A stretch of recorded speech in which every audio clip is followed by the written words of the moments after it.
Hi, I'm Jackie Stapleton and welcome to ATOL TV.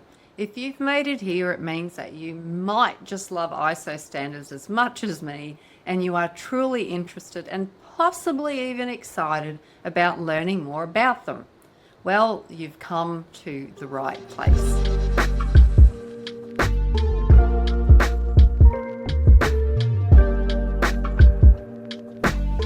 Hi there, I am back and today I'm going to actually be going through clause 7.5, documented information. So full disclosure, I do have the standard up in front of me and I'll be breaking down clause 7.5.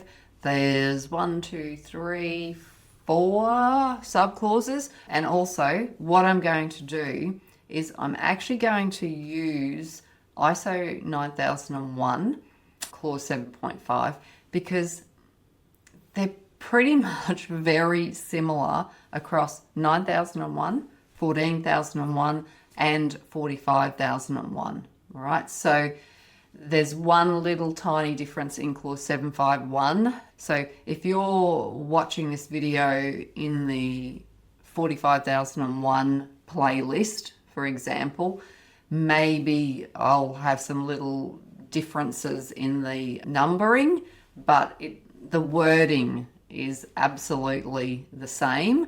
There, as I said, there is in one note a little difference as well, which I'll cover, but generally the wording is consistent across all three. So that's why I've opted to do work smart, not hard, and do one recording, because this will help you no matter what standard you're trying to understand. Okay, so in clause 7.5, documented information, the first part talks about the organisation's insert management system shall include, so quality, environment, OH&S Management System, shall include documented information required by this international standard, which is actually the standard that you're looking at. Okay, that's a no-brainer, isn't it? It's just saying wherever we say in the standard that you need to have documented information, you need to do it.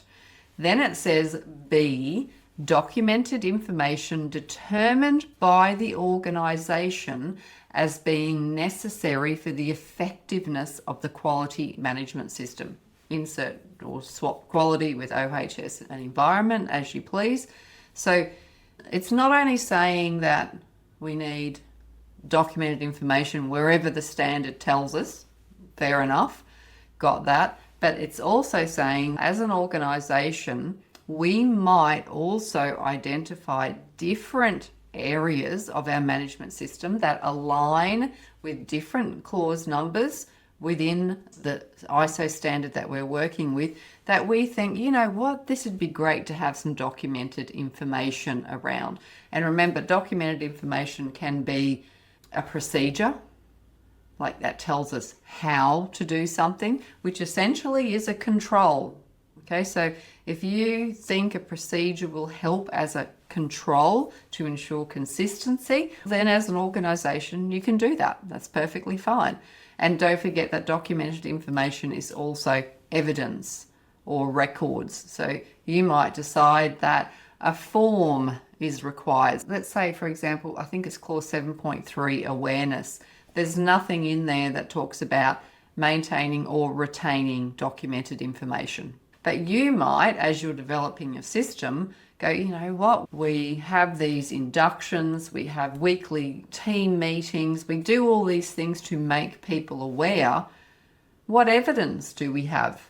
Maybe it might be beneficial for us to retain some evidence of these activities that we do to ensure awareness within the organisation. The standard doesn't say you have to, but as you're building your system, you might decide that would be beneficial, particularly if you want to refer back to previous actions and follow-ups, etc. So that's what that first B section is talking about.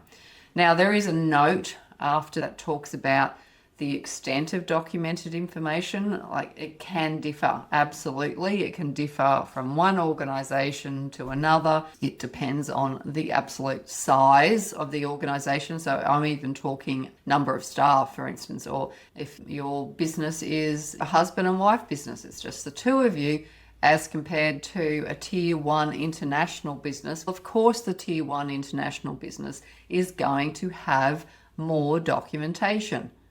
Okay, there's more people working there. We need more consistency. So we have procedures to ensure that people are following that same process, okay, no matter where they are. Of course, if you've got higher risk activities, processes, products and services, higher risk activities might require more documentation and more evidence as well. So there's some differences there.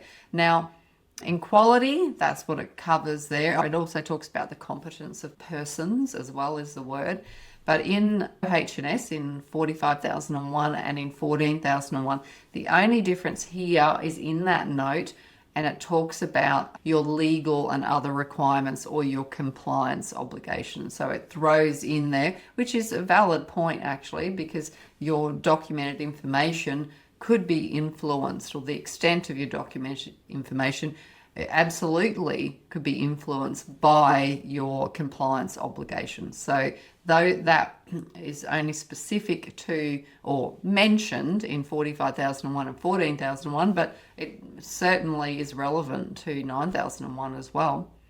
Okay, so the next section is talking about creating and updating. So in 9001, it's clause 752, and it's called creating and updating. As I said, the requirements are the same across the three standards. The requirement here says, when creating and updating documented information, the organisation shall ensure appropriate A, identification and description. Okay, so it's even got example in brackets. So our documented information, we need to identify it. And as an example, in the standard it says, it could have a title, could have a date, even the author or a reference number.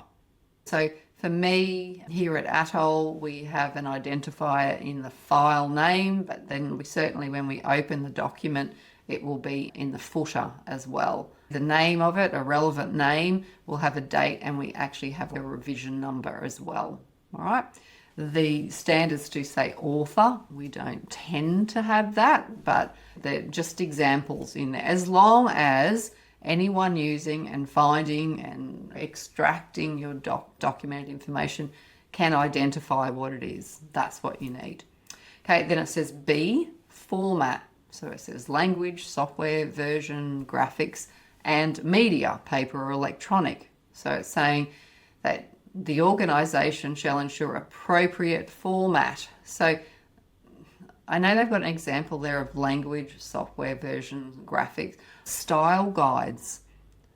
Okay, so there's a specific format that you use within your organisation. And normally you do have those templates and style guides, so people can immediately identify it as your own. What language do you use in there? With your software, of course, that's actually a really good point. It's not just about documents. So it could be software versions, it could be videos, all types of media, because that's what this section B talks about. It says paper and electronic. Even brochures, like your marketing stuff. When you create and update it, we need an identifier on it. Okay, so that's what B is talking about. And then C says review and approval for suitability and adequacy. Okay, it should be part of the process when you're creating and updating documented information.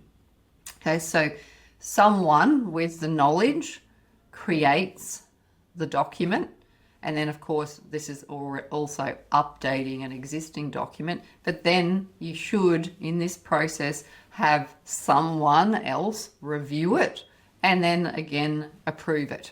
Okay, is it suitable? Is it adequate? Does it do its job? Always great to have other people review what you've put together. I know here at ATOL, when we create or update a new procedure, say for me, I create a procedure and say just before I go on annual leave, whoever's taking over that task for me, a couple of weeks before, they go and actually do the task themselves by following the procedure. Does that procedure actually make sense? Because it might make sense in my head because I might do it every day. But if someone else has got to do it, you need someone to review it. Okay, so it actually makes sense. And when you're not there, other people can actually follow it as well. So that's a really good point. Okay, the next section is control of documented information. Okay, so in 9001, that's 753, control of documented information. So that includes documented information required by the management system, insert quality, environment, OH&S, and by this international standard, the standard we are reading now, shall be controlled to ensure A, it is available and suitable for use where and when it's needed. Okay, we need access to this documented information. It needs to be accessible and it needs to be suitable for use. So it needs to be protected, which sort of comes up in the next step. I won't jump ahead. And it needs to be available when we need it. This is probably the biggest frustration. I get frustrated at ATOL when I'm trying to find stuff. Like, it's all well and good that the standard says we have to do it, but who else gets frustrated when they go, okay, I don't know where this document is. I know someone saved it, but where is it? I can't find it. And searching, it can be frustrating, right? So getting that accessibility right is really important. So available and suitable for use where and when it's needed at our fingertips, hopefully. And then, of course, on the other side, B says it is adequately protected, and it has an example from loss of confidentiality, improper use, or loss of integrity. So this is where information security comes in. So even though in A we said it's available and suitable for use where and when it's needed, we also have to be aware that we only want the people that need it and has the permissions to access it.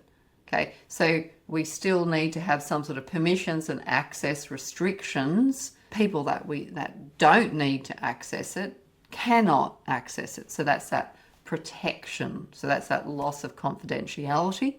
Of course, then the consequence of that is improper use as well. And don't forget, like, I'm using a lot of reference to electronic documented information also, but sometimes, even these days, you might have something printed out. I've got a standard actually on my desk. It's ISO 10010 around quality culture. If this is only for my access, but if I leave that laying around and I don't want someone else to pick it up, then I need to have it in a secure spot. That might be more relevant to employee files, because a lot of places I go to still have that manual file, and they're normally protected by being in a locked cabinet. All right. Okay, the next section talks about, for the control of documented information, the organisation shall address the following activities as applicable. Okay, that's two key words there, as applicable. So only do it if it's applicable to your organisation and what you do and how you do it. We need to address the following activities. A, distribution, access, retrieval and use. Okay, so how are we distributing our documented information?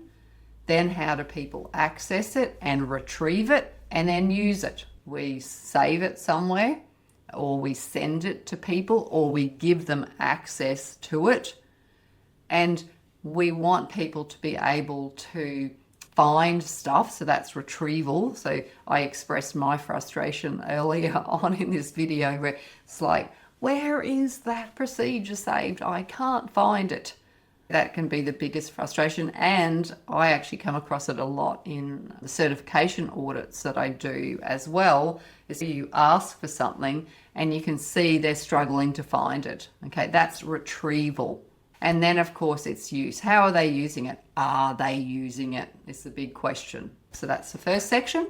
The next section B says storage and preservation, including preservation of legibility. Okay, it's a really good point. So storage and preservation, absolutely. If we're talking electronic stuff, we need, I mentioned this earlier, around that adequate protection. So from loss of confidentiality, improper use, loss of integrity. And then that preservation tags onto the last bit of that where it says preservation of legibility. All right. Now, when I see that, I do remember an audit I was conducting several years ago, and I walked into a storage shed at the back of a depot. Okay. And there was, archive boxes. Okay. Full of training records. I discovered they were training records after having to ask some questions, because when we opened the archive boxes, the shed had been leaking water coming through the shed, and it had damaged these records. These were training records, student records. It was protected under lock and key that only the HR department could access, but these records were basically, they weren't legible, and they hadn't saved them as electronic versions either. So that's where this legibility comes into play, right? That's very important. Okay, the next one is control of changes, so version control. And I mentioned this earlier when I talked about, what do they call it, creating and updating. And they give an example of identification and description being title, date, author, or reference number. So, of course, when we update a document, we need to update the version number or revision number or even the date. Okay, we need to see the progression. We need to feel confident that we're actually accessing the latest revision. Okay, so that's got to be clear. So that's control of changes. And then finally, it talks about retention and disposition. Okay, so retention and disposition, so disposal essentially. So do we retain this or do we get rid of it? Okay, so a lot of organisations I see have a bit of a table that identifies different categories of documentation, because sometimes there's legal requirements as well, particularly if you're here looking at 45,001 and 14,001, particularly around incidents. There'll be legislation around the retention of records, which are documented information. All right, so a lot of businesses I see have a table. They've categorized different types of documented information, and they talk about how long are we retaining it, and then the method of disposition, whether that's completely shredding it or it's storing it off-site or something like that. Okay, so that needs to be clear within your management system. All right. Then clause 7.5 goes on to make a statement around documents of external origin. So it says, documented information of external origin determined by the organisation to be necessary for the planning and operation of the quality management system shall be identified as appropriate and be controlled. Okay, that's a mouthful, isn't it? I just read it, I'm going, okay, say that again, Jackie. So what have we got? We've got documents of external origin. What are they? Okay, documents of external origin are, as I said, I picked a standard up before. I've got ISO 10010. Yes, it's printed out, but it's a document of external origin. We did not create this document. We've also got it stored as well, electronically. So I suppose identifying what your external documents are would be the first step. And then it says that it's to be necessary for the planning and operation of your management system, shall be identified. Identify what it is first, and drum roll, be controlled. So All of that stuff that I said earlier about control of documented information applies to your external documents as well. They still need to, if you've purchased external documentation or you're receiving external documentation from clients, even build like drawings, specifications, tenders, so anything that comes from an external party, you still need to apply these control measures. Okay, they're not excluded. And then finally, the last statement says documented information retained as evidence of conformity, so that's records, shall be protected from unintended alterations. Very interesting, because it's a record, it's evidence. So however we store our records, meeting minutes, a simple example of a record, or an employee induction form where they've gone through, ticked it and signed it, it needs to be protected so they can't be altered, because of course it's not a true and accurate record, is it? All right, so that's really important. Now there is a note at the end here before I finish up. It says access can imply a decision regarding the permission to view the documented information only, or the permission and authority to view and change the documented information. Okay, even like when I share a Dropbox folder or a document on Google Drive, one of the questions it asks is the person you're sharing it with just going to view it, or can they have full access and edit it? All right, so that comes into that control side of things, that protection, access, distribution, so it wraps everything up. Okay, that is all of clause 7.5. I hope I've explained that. I've done this generically. I have used ISO 9001 to read the sections, but if you're watching this under the 45,001 or the 14,001 playlist, the only difference is in the note under the first general section where it talks about the extent of documented information.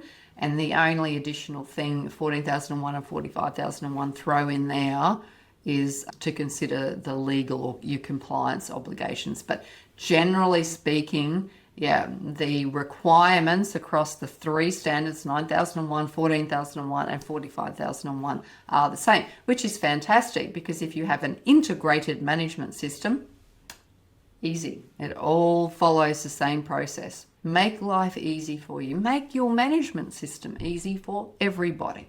Okay, thank you for listening, watching, and let me know if you've got any comments or questions. Thank you. Clearly, you are truly dedicated to learning more about ISO standards. I love having you learn with me, and I look forward to seeing you in the next video. Auditor Training Online is a recognized training provider, and we know how it works in the real world. So we are confident that we can help you to make a change in your life and join the most sought after profession out there.